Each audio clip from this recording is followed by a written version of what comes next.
here we are now to have a look at what we can do in Photoshop to finish the photographs further. As I mentioned, in Lightroom you can do a fair bit, and this is the original photograph, quite dark, and the colors are not coming out as I want them. With a tiny bit of post-production in Lightroom, we have adjusted all these little things here, worked a bit on the colors, the shadows, everything has got a little bit of attention here, but I still feel I can do more in Photoshop. So I'm going to right click and I'm going to edit in Photoshop. It will take it straight from Lightroom into Photoshop and will open up there. I can enlarge my image by using the enlarge tool. Click on it and it becomes a little bit bigger. I can also use my Command minus and Command plus to make the image larger or smaller. I can use my spacebar and it turns into a little hand, and that way I can move up certain areas. Now, depending on what you want to do, I quite often start with the background and clean that up first and make sure that's looking the way I like. I'm going to use the clone stamp because, as opposed to the healing brush, the clone stamp is also more taking in the surrounding pixels as they are. Now, at the top here, I'm just going to check if my brush is soft round. That's what I would like to work with, not hard round. I leave my opacity at 100 and I'm going to move my flow to about 20. You can either have the flow at 100 and then reduce your opacity, or you can have the opacity at 100 and the flow at 23. All it means is that you're not copy and pasting exactly the same amount, but you're going really gently about it. So for the clone tool, it's option, click somewhere and then gently move it over. It's almost like painting the background very gently where it is, and then that way you can just get quite a few things. Click the surrounding area and move over that gently so it picks it up as you like. Now I'm going a little bit tighter in because as I'm coming here I can straight away see on the edge here that I'm not really happy with that. I'm going for a very tiny clone tool. Option click, I click in the edge and I'm just gently going to move over there so you can hardly see it. Get a little bit from the edge here and just tip that away. And if you want to see what you've done, you can just flip back to background copy, unlock that little eye, and you can see the way it was before you moved into it. And that's how you can decide what you do and don't want. I'm going to leave the pen alone for the moment, I'm just working on the background. So I can use my clone tool to do that. I'm going to switch to the healing tool just to show you what is happening there. So the healing tool picks up surrounding areas, so you don't have to clone first. You just go straight onto it and it will click up some areas from around it, and that way you can also very quickly. It's harder with an item like this one, but these little ones you can just straight away move those out of the way. I'd rather flip back to the clone tool to get the rusty nail out. And option click around there and get that out of the way. That way I can also very gently move around there and have a way of maybe just painting around to get from there to there. Maybe I have to go and put up my flow a little bit more so I can actually get more in one go. Click exactly on that and then move it to there. Or just decide to take that little bit of a thing out there in total. Cool. Here with the clone there's a bit of a smudge there we don't like. Clone goes back to the flow to more like 30 and gently removing these things out of the way. Just so the backdrop looks a little bit fresher than it did before. Use the hands. And it's quite an old rustic board, and of course we chose that for its rusticness. So in one stage you won't be able to take everything out, but just the things that are a little bit annoying, you can just move them away a tiny bit. Cool. Funny enough, this little crumb, and I know I said I was going to not do that straight away, but if it catches my eye, I can't help myself. I just have to take it out. There is another one here that I just... And here, if you've done something that's not quite right, you can just flick back to the top and it goes back to where it was. Putting up my clone stamp a bit higher. Grab something alongside and just move that there so we don't see it as much. Move the... Cool. And that way we are just taking what we need and what we don't need. There's quite a few. We might take a bit more later. This one is out of place. I'm going to use the healing brush. And I just brush over it. Now, if a seed also has a shade, make sure you also brush out the shade. Otherwise, it will be just a little shade happening there. That one is also quite not where it should be, underneath the handle. Little things where you go, maybe not, maybe not. It's all about cleaning up. Some things you can decide to leave because they're part of the cooking process. Some things have to go. It literally is a use of the healing brush. Now with the healing brush, and I'm just going to show you, you have to be a little bit careful. Because if I would heal something quite close to pixels around it, like here for instance, or even bigger, it is taking extra space. I'm just going to click those out. Or in here where you just go, let's heal this here. As you can see, it's picking up the red and extending the handle. So that's not what you want.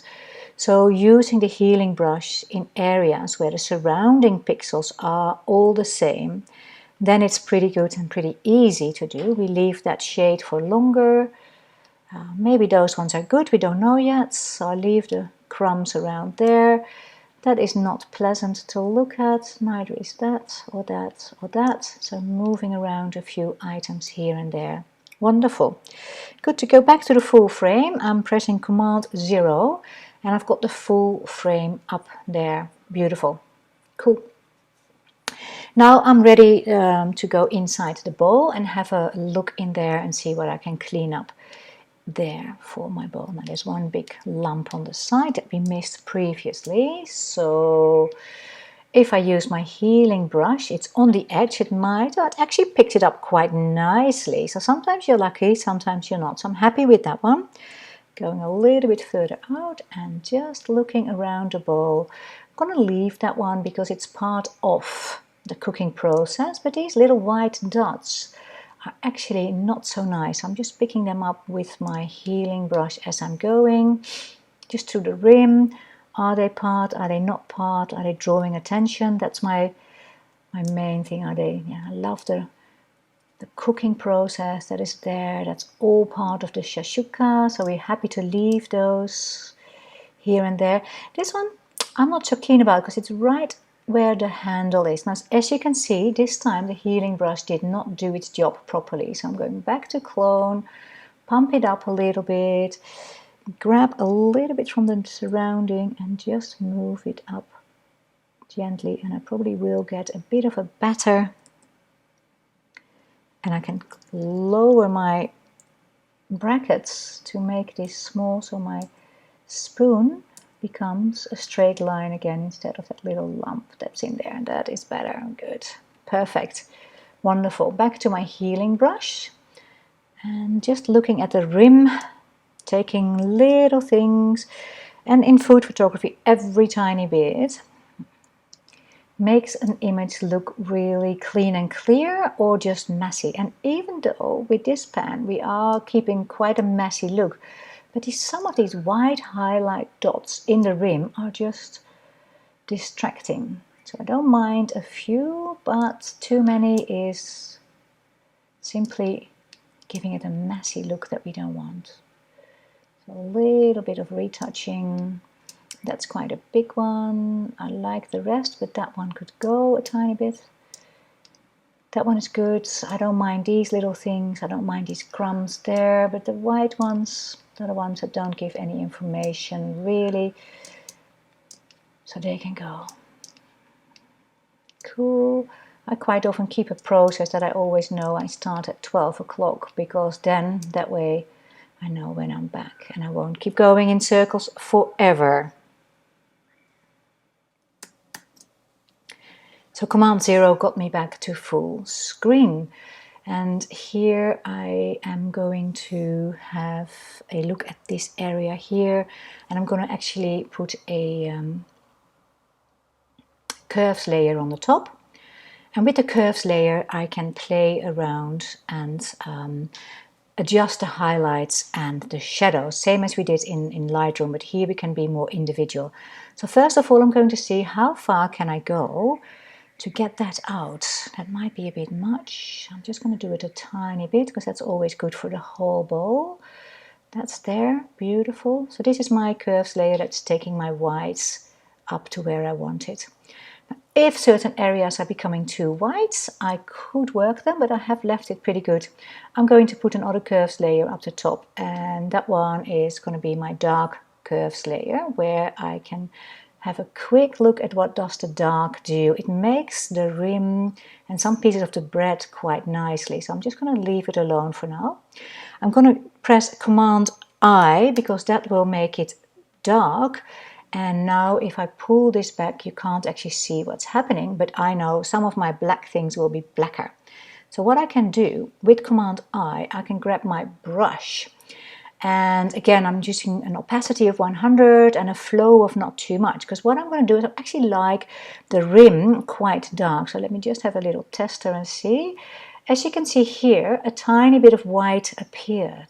So what I'm doing is very gently brushing, as you can see, brushing a little bit of that darkness in. I'm going even lower. I'm going to 8 and I'm making my brush a little bit larger with my bracket. And from here I can just give a tiny bit of darkness, brushing that in, maybe a bit in the spoon, but brushing that darkness a little bit into the stone, the cast iron of this stone, where I thought it was getting a little bit light. That one I leave because it's supposed to be lighter, but this one I definitely want to have a little bit darker. And as you can see in the small area here, wherever I'm brushing, it's making that a little bit darker. You can take the eye off and see what happened before that light and that dark. So I think the darker is a little bit better. Command plus, you can make the image a little bit bigger. Use your space bar to move around, and that way you can just make certain areas a little bit darker again. If accidentally you go over the top and you've done too much in an area, let's say I've done too much in this area here at the top, I can reverse my brush from white to black, and then I can simply black it out again. So now whatever I've done there will be out of it. So at the moment I'm going back to painting with white, adding something in. I like to keep the darkness in my handles. I'm keeping that nice and dark as well. Just brushing over gently. Now, because it's a curve, it only works on the dark, so I can, not too much, but I can gently touch and go over the white a little bit. Not too heavy-handed, but a tiny bit doesn't matter because I'm only at 8%. So adding these little darky bits in, and probably my tiny dark tones as well in the bread. The chickpeas around the bottom I make a bit darker, but I leave the edges nice and white. Good, let's have a look at the pan itself. Is there anything I want darker? Not really. I'm quite happy. Maybe just this area here, a little bit. But I'm quite happy the way things are lighting up. That one is getting a little bit much. It's actually in my white curves. So I'm just tapping down to the white curves one here. And I'm turning now my brush to black and making it very tiny and just taking the highlights that I added on here. And as you can see, there's tiny little dots happening in the curve layer. So the ones that were getting a tiny little bit too white, I'm very gently, again 8%, just taking back. And if you go over it a couple of times, of course, 8% is adding up. So you can easily go a little bit more. Beautiful. Wonderful. Okay, I'm going to add another layer for the inside of the bowl, so I can work a little bit on highlighting the darkness on this side and maybe highlighting a little bit around here. So for that I'm going to get another curves layer. And I'm going to play again with my highlights. First of all, just to see what can be done. How far can I go for those two areas? So as I know, I only want to just highlight those two. So I'm putting it up to where I kind of like it. I think that would be pretty good for it. But then I'm going to give it a command I. So it stays as normal, and only when I brush out these areas will I be able to see what is happening there. So I've turned my palette to white, so that's taking away, and making my brush a little bit bigger because it's this whole area that I want to lift a tiny little bit. Just getting a tiny bit more light in there. It's here and this area here. I might make my screen a little bit larger just to be able to see what is happening. And these tiny ones are just getting a tiny bit more of a lift. And around here as well. Naturally, it's still, of course, an area that is lighter and darker, so you don't want to go over the top, but a tiny bit. As you can see here in your curves layer, it's quite lovely to highlight those. Wonderful. Now I'm up to a vibrancy layer. I want to just push out the colors a little bit more. So I'm going to go back to this one here, choose my layers, and from there I'm choosing Vibrance.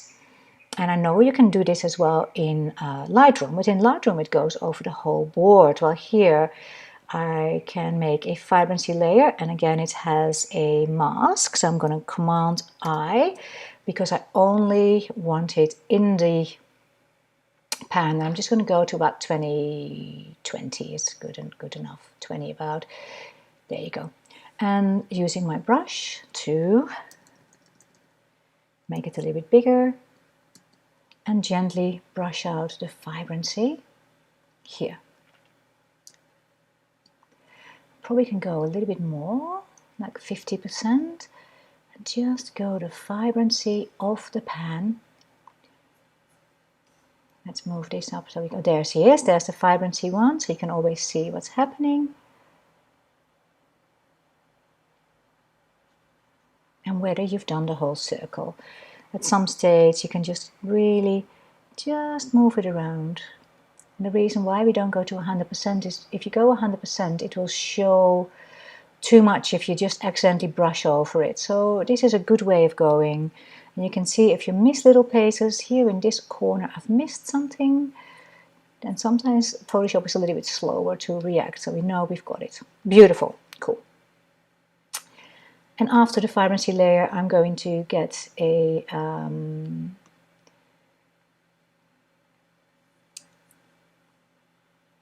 color balance layer where I'm just going to add my greens a little bit, give greens a tiny touch. And I also want to get my yellows a little bit more yellow, so yellow might get a tiny bit. Beautiful. And we leave those colors by themselves. Cool. Now we still have the issue of this here where it's just that little bit too much. So I'm going to go and get an exposure layer on top. And again, with my exposure layer, I'm going to check. Come on. Where did my exposure layer go? Exposure, there she is. Cool. And I'm going to see how far do I have to push it to not lose too much, but still get a little bit more whiteness in there. Quite far, actually. So I'm going to put it up as far as I like to. And then I'm going to command I. So with my brush on white, I am very gently only going to do this area here to make that a bit lighter.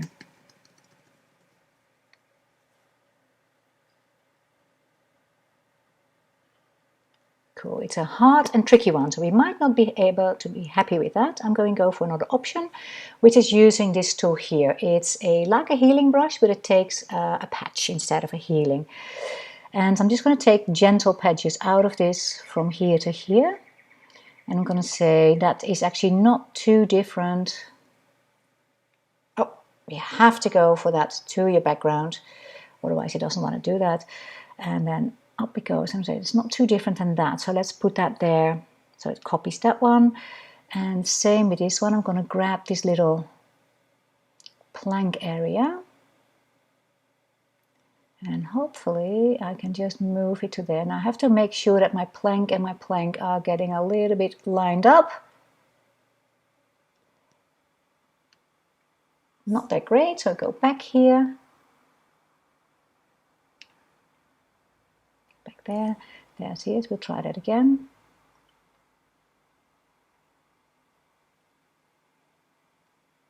Cool. That is reasonable. It's not perfect, but it's reasonable. So I'm now going back there. Use my dodge and burn tool. Dodge is to make things lighter, burn is to make things darker. And I'm going just gently. Again, it's only 5%. And I'm just gently going to take the shadows down as much as I can. Move that there, move that there. Cool. I'm still on the background copy, and I'm going to use my clone tool to just move around a little bit and move over certain things that did not go as well as I thought. Click them. Move that there. That is better. I'm going with a little bit lower opacity. Take that from there to there. Take that one through a tiny bit. Here, that's a bit weird. So we just make that a little bit more as if it's part of it. It's a bit nasty there.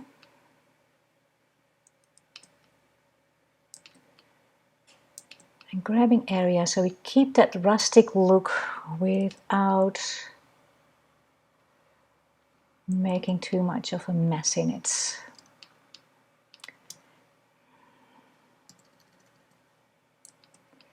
And now we're doing retouching for food photography, and I'm working harder on the board than the food, but you can see why, you know, being clean in your photography and making sure there's no shadows and things there is actually a good thing, because you spend hours before you know it in retouching. Have a quick look back. It's not perfect, it's better than it was. I probably would spend quite a bit more time to get it to the way I want it, and I'm not sure whether you guys would be happy to watch all that. But you can see how Photoshop can be something you do very tiny bit just to brush out those shadows that I created.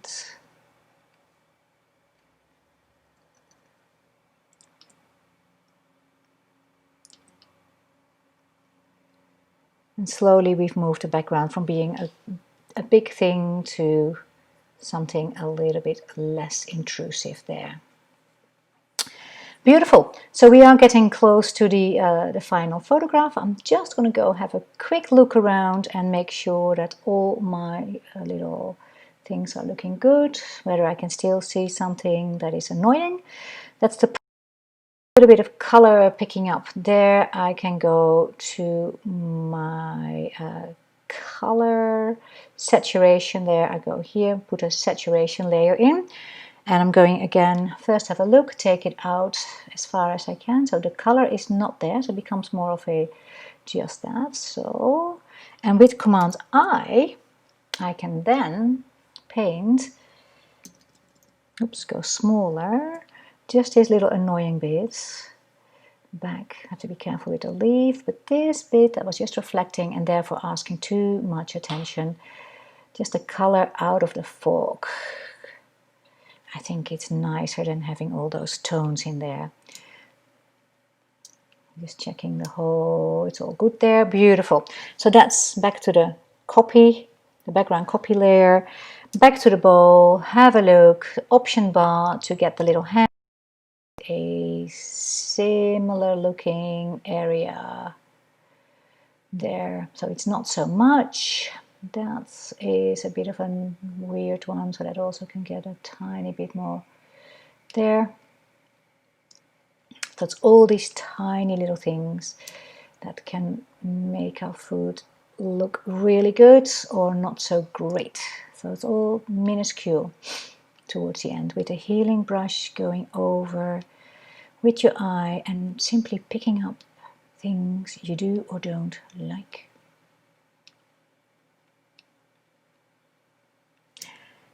That one is quite natural. Okay, Command 0, that's the beginning of the image.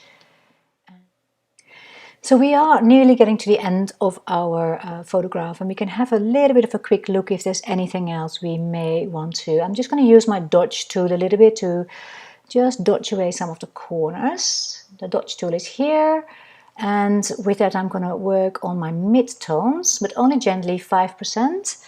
Quite a large brush. Remember, you use your brackets. And I'm just going to give this top end a little bit more of a dodge. Make sure I'm on the copy so that it actually does something. And at the bottom, just going to give the mid-tones. I need to keep a bit of shadow there, but I'm taking a little bit of mid-tones out of here. A bit more mid-tones out of there, and a little bit of shadows as well. So I'm going to shadows, take a bit more shadows out, a bit more shadows.